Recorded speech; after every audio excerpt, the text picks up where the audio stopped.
water, it's just, if you, and just picking apart each sound. Where does this sound come from? What is this?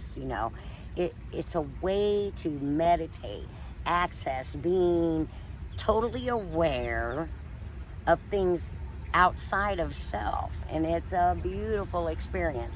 Okay, so which brings me to the other day I was meditating. This is something that Spirit has told me now that I can share. So the other day I was meditating, and I don't know if this is a form of a lucid dream, because I was fully awake and aware the whole time. Some people maybe would call it a daydream, but what I was doing was meditating and accessing higher self, really focusing, let my mind sort of focus and go onto that energy involved with higher self.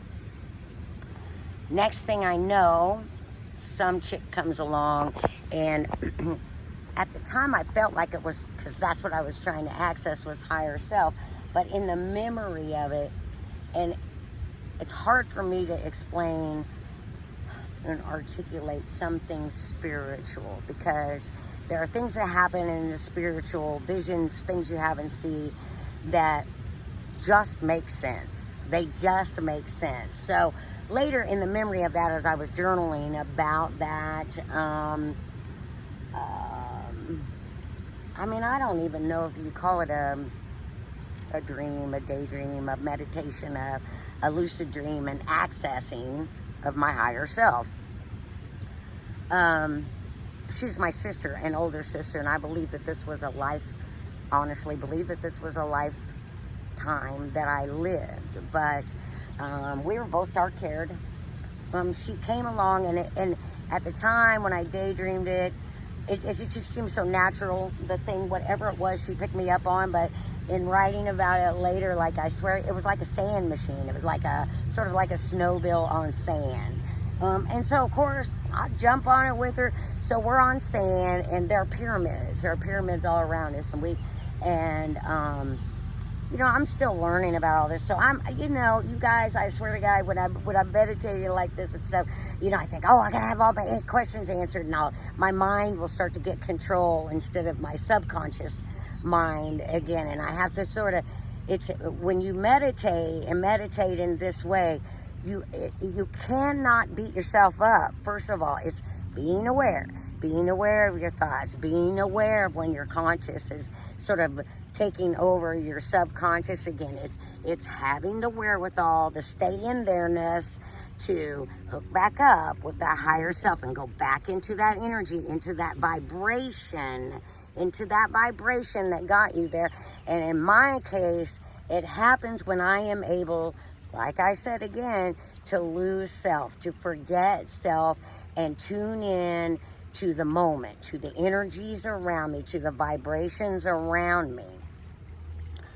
And I know I go off on tangents, guys. So this is something Spirit is still working on me about. But I wanted to explain that because I think people give up so often in meditation because they think, I don't do it like somebody else is doing it. So I'm not doing it right. And I'm sorry, you guys, but my arms get to killing me. So let me try it this way. There we go. Okay. I forgot what I was at. Literally got lost on the plane in the water and stuff, you guys. So back to my memory. So we're on the sand. We pull up to this pyramid, and we are outside of it. But in my mind, I know what the inside of it, for the most part, looks like. Like, I can see that at one time in my lifetimes, I knew that pyramid. I knew that pyramid inside and out. I was up and down it. We went up to the top from the outside, but I knew what that pyramid looked like on the inside. It's hard to explain. And the top, what she showed me was the top of the pyramid open.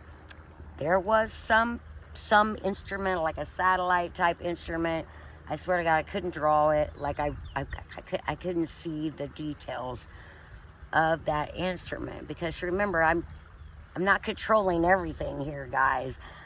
Because to try to do that, I would lose the subconscious. I would be there again. So I had to let go, and sometimes we just can only be shown what spirit, what our higher self is showing us in that time.